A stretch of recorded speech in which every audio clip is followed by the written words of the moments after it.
You have to watch what you eat. So in this particular case, I've come up with 3 cardinal rules for survival in the tropics. Rule number 1, indulge not in coprophagous acts, neither deliberate nor accidental.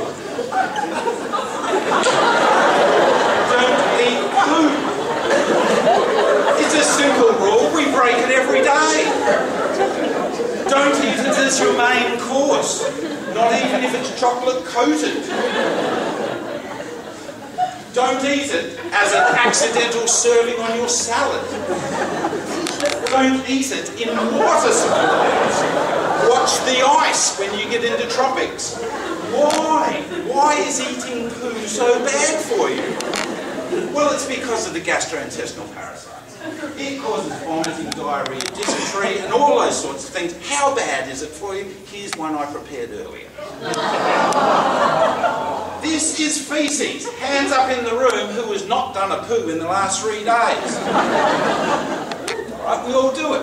We don't like to talk about it. We don't like to look at it, but this is what we do.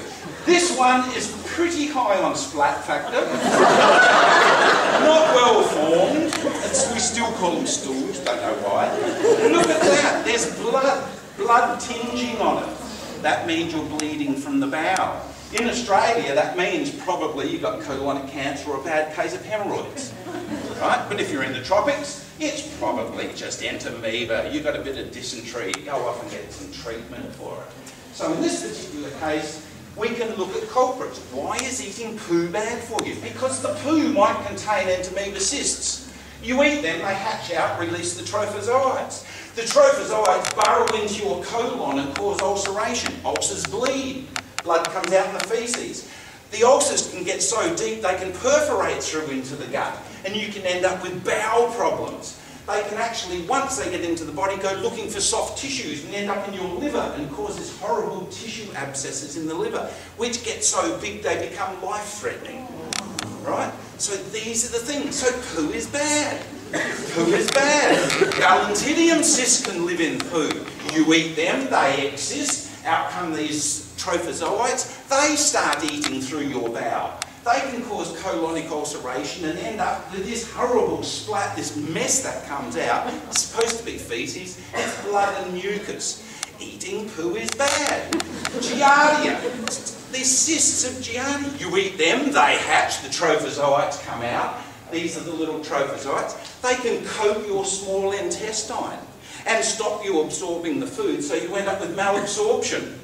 And that malabsorption means what should be in your intestine being absorbed, doesn't it? It squirts out the tail end. So you end up with it. It's not just humans, it's also animals. So this is very high on the splat factor.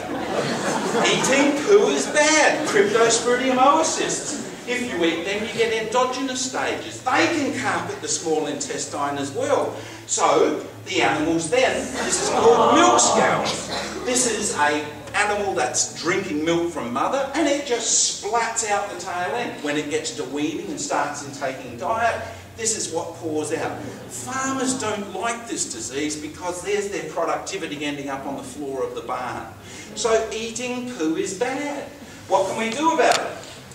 God forbid, we've already heard about night soil. Here's some wonderful looking pots in your garden full of poo. And what do they do with the poo? They put it all over the vegetables. Right? So we need to make sure we don't eat it accidentally or invisibly. We've got to look at agriculture, sanitation, food preparation, town planning, treatment of sewage and water, all those different things. So, rule number 1, don't eat poo. We break it every day. Literally, if I could make poo fluorescent, we would all glow in the dark.